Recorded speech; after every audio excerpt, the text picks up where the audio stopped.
সকালবেলা বাজার করতে দেরি হয়ে গিয়েছিল। তাড়াতাড়ি দাড়ি কামিয়ে অফিস যাওয়ার জন্য প্রস্তুত হচ্ছিলাম। এমন সময় জরুরি খবর এলো, আমার এক মামা শ্বশুর সকালবেলা পদ্মাসন করতে গিয়ে আটকিয়ে গেছেন। ভদ্রলোক কাছেই থাকেন, সুতরাং এই বিপদে সর্বপ্রথমে আমাকেই খবর দিয়েছেন।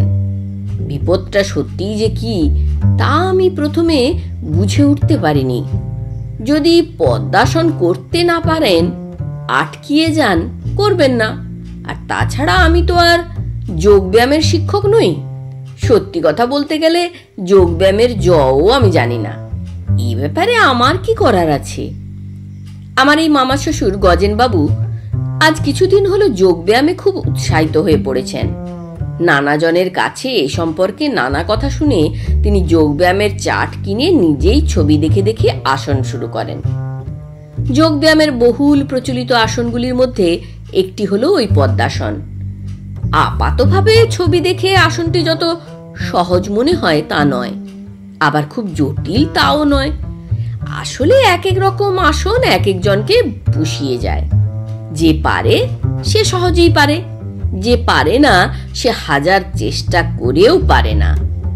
অনেকটা কবিতা লেখা বা গান গাওয়ার মতোই। আগে আমরা কাঠের পিঁড়িতে জোড়াসন হয়ে বসে ভাত খেতাম। পদ্মাসন এই জোড়াসনেরই ঠিক পরের ধাপ। জোড়াসনে পায়ের পাতা দুটো উরুর নিচে থাকে, আর পদ্মাসনে সেটা উরুর উপরে চেপে বসিয়ে দিতে হয়। হাঁটু, পায়ের গোড়ালি এবং উরু কাপে কাপে আটকিয়ে যায়। এই আসনের সঙ্গে ঠিকমতো নিঃশ্বাসের ব্যায়াম করলে নাকি শূন্যে ভাসমান অবস্থায় থাকা যায়। সাধু সন্ন্যাসীরা তাই করে বাতাসে ওড়েন। এত কথা আমার জানা ছিল না। মাত্র 3 দিন আগে গত শনিবার সন্ধেবেলা আমার মামা শ্বশুর মশাই 1 ঘন্টা ধরে সমস্ত আমাকে বিশ্লেষণ করে বুঝিয়েছেন। তারপর আজকে এই অবস্থা। মামা শ্বশুর মশাইয়ের গৃহভৃত্য আমাকে ডাকতে এসেছিল। এই লোকটির কোনো নাম নেই, আসলে ওর নাম ছিল বোধহয় নিখিল। মামা শ্বশুর মশাইয়ের বাবার নামও তাই। তখন তিনি ওর নতুন নামকরণ করেন মংলু, কিন্তু সেই নাম গ্রহণ করতে রাজি হয়নি। এই নামে ডাকলে সাড়া দেয় না। আমি মামা শ্বশুর মশাইকে বলেছিলাম সাহেবদের কায়দায় ওকে বয় অথবা বেয়ারা বলে ডাকতে, কিন্তু তিনি সাত্ত্বিক মানুষ। এই বিজাতীয় পরামর্শে তিনি মোটেই রাজি হননি। ফলে লোকটিকে এই ওই হ্যারে সম্বোধন করেই চালাতে হচ্ছে। আমি লোকটাকে জিজ্ঞাসা করলাম, হ্যাঁ রে, কি হয়েছে ঠিক করে বলতো? সে ভালো করে গুছিয়ে বলতে পারল না, কিন্তু তার উত্তেজনা এবং ভাবভঙ্গি দেখে মনে হলো ঘটনাটা সত্যিই গুরুতর। মামা শ্বশুর মশাইয়ের বাড়ি গিয়ে দেখলাম রীতিমতো জটিল অবস্থা।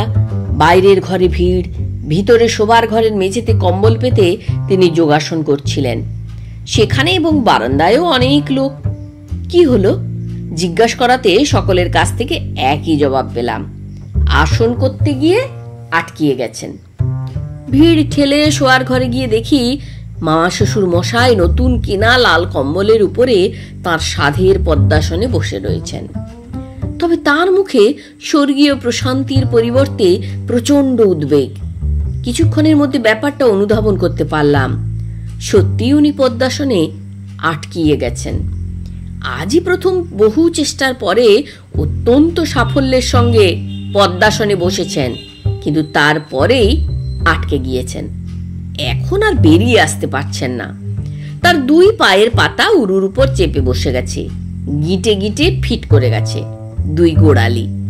এখন আর এই প্যাঁচ খুলতে পারছেন না। প্রায় 2 ঘন্টা এই অবস্থায় আছেন। এটাই সর্বকালের দীর্ঘতম সময়ের পদ্মাসনের রেকর্ড। ঠিক মতো ভাবে পেশ করলে বুক অব রেকর্ডেও স্থান পেতে পারে। তবে এতক্ষণ পদ্মাসনে থাকলে শূন্যে উঠে যাওয়ার যে সম্ভাবনা থাকে তা অবশ্য দেখা যাচ্ছে না।